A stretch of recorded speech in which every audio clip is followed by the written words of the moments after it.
मेरे चैनल में आपका एक बार फिर से स्वागत है।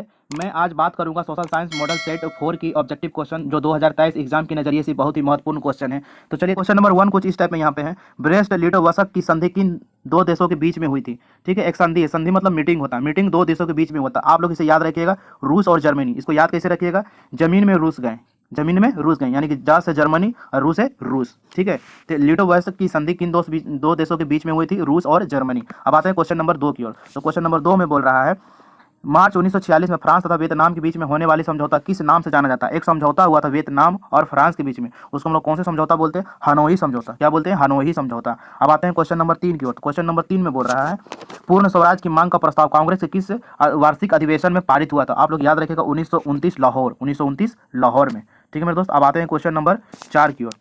क्वेश्चन नंबर 4 में देखिए, वल्लभ भाई पटेल का सरदार की उपाधि किस किसान आंदोलन के दौरान दी गई थी? आपको इसमें याद रखना, बरदोली आंदोलन। सरदार वल्लभ भाई पटेल बोलेगा तो कौन सी आंदोलन? बरदोली आंदोलन। अब आते हैं क्वेश्चन नंबर 5 की ओर।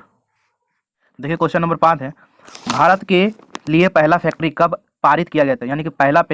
यानी भारत का पहला फैक्ट्री कब लागू हुआ था? तो आपको इसमें याद रखना है, 5 का हो जाएगा आंसर सी। पहला मतलब क्या हो गया? आपको याद रखना, आगे भी एक है और पीछे भी एक है, यानी कि 1881। ठीक है मेरे दोस्त। अब आते हैं क्वेश्चन नंबर 6 की ओर। तो क्वेश्चन नंबर 6 में है पूंजीपति वर्ग के द्वारा किस वर्ग का शोषण किया गया है? तो किसका शोषण किया गया? तो क्वेश्चन नंबर 6 का आपका आंसर हो जाएंगे डी, सभी वर्ग का। सभी वर्ग मतलब क्या हो गया? श्रमिक वर्ग का भी, मध्यम वर्ग का भी और कृषि वर्ग का। श्रमिक माने जो मजदूर लोग काम करते हैं उसका भी शोषण किया गया है, और मिडिल क्लास वाला लोगों का भी शोषण किया गया है, और यहाँ पे जो खेती बाड़ी करने वाले किसान लोग उसका भी शोषण किया गया। तो इसका आंसर हो जाएंगे डी, सभी वर्ग का शोषण किया गया। ठीक है मेरे दोस्त। अब आते हैं क्वेश्चन नंबर 7 की ओर। तो क्वेश्चन नंबर 7 में आधुनिक युग में अर्थव्यवस्था के क्षेत्र में होने वाली सबसे बड़ी क्रांति कौन सी थी? तो इसका आपको आंसर याद रखना, वाणिज्यिक की क्रांति, यानी कि इसका आंसर हो जाएंगे ए। अब आता है क्वेश्चन नंबर 8 की ओर। भूमंडलीयकरण की शुरुआत किस दशक में हुई थी? ठीक है, तो इसमें आपको याद रखना है 1990 के दशक में भूमंडलीयकरण की शुरुआत हुई थी। अब देखिए क्वेश्चन नंबर 9, गुटेनबर्ग ने सर्वप्रथम किस पुस्तक की छपाई की थी? तो आपको याद रखना 9 का बाइबल। गुटेनबर्ग ने सबसे पहले किसका छपाई किया था? बाइबल का। देखिए क्वेश्चन नंबर 10, विश्व में सर्वप्रथम मुद्रण की शुरुआत कहाँ हुई थी? तो आपको याद रखना है चाइना। चाइना में सबसे पहले मुद्रण चलाया था। ठीक है मेरे दोस्त। अब आते हैं क्वेश्चन नंबर 11 की ओर। क्वेश्चन नंबर 11 का देखिए, मेढक के प्रजनन प्रक्रिया को बाधित करने वाला रसायन कौन सा है? तो इसका आंसर हो जाएगा एंड्रीन। ठीक है, आपको याद रखना एंड्रीन, सी हो जाएगा आंसर। अब आता है क्वेश्चन नंबर 12 की ओर। क्वेश्चन नंबर 12 में बोल रहे हैं बिहार में अति जल दोहन से भूमिगत जल में किस तत्व का संकेंद्रण बढ़ा है? तो इसका आंसर याद रखिएगा आर्सेनिक। आर्सेनिक की मात्रा उसमें क्या हो गया? बढ़ गया है। ठीक है, जल में। अब आते हैं क्वेश्चन नंबर 13 की ओर। क्वेश्चन नंबर 13 में बोल रहा है संविधान की धारा 21 से संबंधित है। किससे संबंधित है? धारा 21 किससे संबंधित है? धारा 21 संबंधित है वन्य जीवन तथा प्रकृति संसाधनों के संरक्षण से। इसका आंसर ए हो जाएंगे। ठीक है मेरे दोस्त। क्वेश्चन नंबर डी का देखिए। क्वेश्चन नंबर डी में बिहार में कितने प्रतिशत भौगोलिक क्षेत्र में वन का फैलाव है? इसका आंसर हो जाएगा 7%। ठीक है मेरे दोस्त। क्वेश्चन नंबर 15 का देखिए, एल्युमिनियम बनाने के लिए किस खनिज का आवश्यक पड़ती है? यानी कि एल्युमिनियम का आवश्यक क्या होता है? तो आपको याद रखना एल्युमिनियम का हो जाएगा बॉक्साइड। क्या हो जाएगा? बॉक्साइड। यानी कि एल्युमिनियम में बॉक्सिंग करना है, एल्युमिनियम के रिंग में क्या करना? बॉक्सिंग करना है, तो एल्युमिनियम का याद रखिएगा बॉक्साइड। ठीक है मेरे दोस्तों, इसका आंसर हो जाएगा बॉक्साइड। क्वेश्चन नंबर 16 में देखिए, भारत में किस राज्य में सौर ऊर्जा के विकास की सर्वाधिक संभावनाएं हैं? इसका आंसर हो जाएगा 16 का सी, राजस्थान। राजस्थान में सौर ऊर्जा मतलब बहुत ज़्यादा हो सकते हैं। ठीक है मेरे दोस्त। क्वेश्चन नंबर 17 का देखिए, निम्नलिखित में से कौन से छोटे पैमाना का उद्योग? छोटे पैमाना का उद्योग का मतलब सबसे छोटा कंपनी इंडस्ट्रियल एरिया कौन सा होता है? चीनी का, कागज का, खिलौना का, विद्युत उपकरण का। सबसे छोटा होता है खिलौना का। तो इसका आंसर हो जाएंगे 17 का सी। अब आते हैं क्वेश्चन नंबर 18 का देखिए, देश में कितने विशेष आर्थिक क्षेत्र विकसित हैं? तो इसका आंसर हो जाएंगे 7। ठीक है मेरे दोस्त। क्वेश्चन नंबर 19 का देखिए, बिहार की सीमा में रेल मार्ग की लंबाई कितनी है? तो इसका आंसर हो जाएंगे 19 का ए।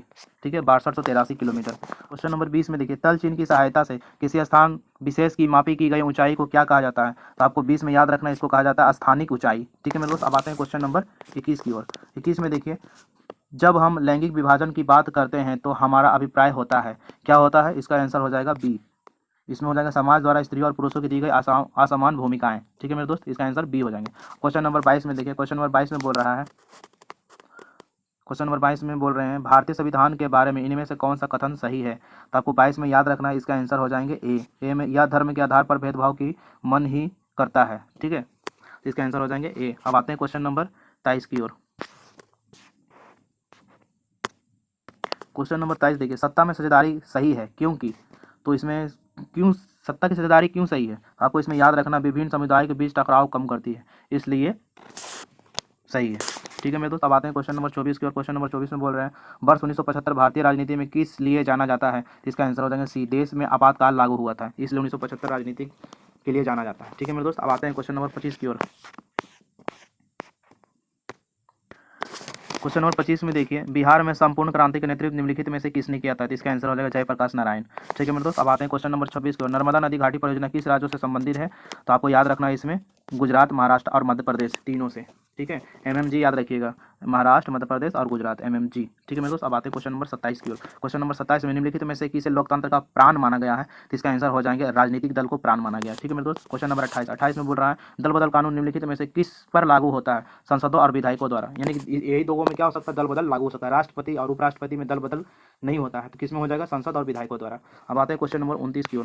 क्वेश्चन नंबर 29 में देखिए, जनता दल यूनाइटेड की पार्टी का गठन कब हुआ था? तो इसका आप लोग का आंसर याद रखना है, 2003 में हुआ था। ठीक है मेरे दोस्त, अब यहाँ पे देखिए, निम्नलिखित में से कौन सा अर्थव्यवस्था प्राथमिक क्षेत्र से संबंधित है? तो प्राथमिक क्षेत्र आप लोग शुरू में ही बताए थे, कृषि होता है प्राथमिक क्षेत्र, उसके बाद होता है कंपनी वगैरह यानी कि औद्योगिक क्षेत्र, उसके बाद होता है सेवा। ठीक है मेरे दोस्त, इसका आंसर हो जाएंगे बी।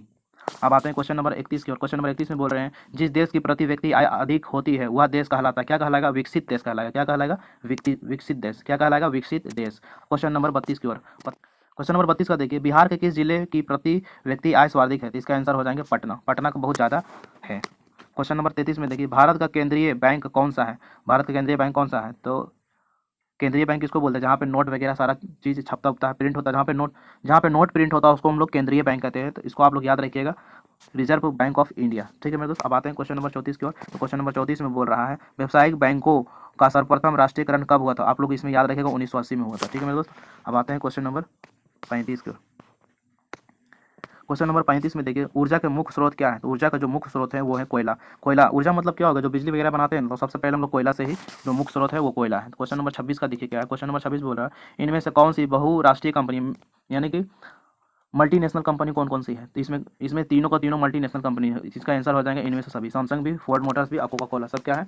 मल्टीनेशनल कंपनी यानी कि बहुराष्ट्रीय कंपनी है। क्वेश्चन नंबर 37 का, उपभोक्ता अधिकार दिवस कब मनाया जाता है? तो इसका आंसर हो जाएगा 15 मार्च को उपभोक्ता अधिकार दिवस मनाया जाता है। यहाँ पे देखिए क्वेश्चन नंबर 38 में, 38 का बोल रहा है यदि किसी वस्तु का सेवा का मूल्य 20 लाख से अधिक तथा 1 करोड़ से कम हो तो उपभोक्ता कहाँ शिकायत कर सकता है? तो इसका आंसर हो जाएगा राज्य आयोग में।